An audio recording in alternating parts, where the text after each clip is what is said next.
जय श्रीमन्नारायण। जय श्री कृष्ण। श्री गुरुभ्यो नमः। नारायणं पद्मभवं वसिष्ठं शक्तिं च तत्पुत्रपराशरं च व्यासं सुखं गौडपादं महान्तम् गोविन्द योगेन्द्रमत्स्य शिष्यम्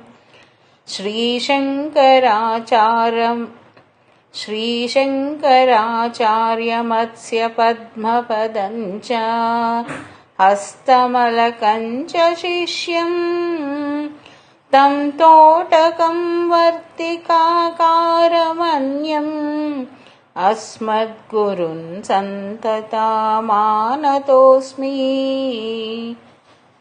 जय श्री कृष्ण। जय श्रीमन्नारायण। जय श्री कृष्ण। श्री गुरुभ्यो नमः।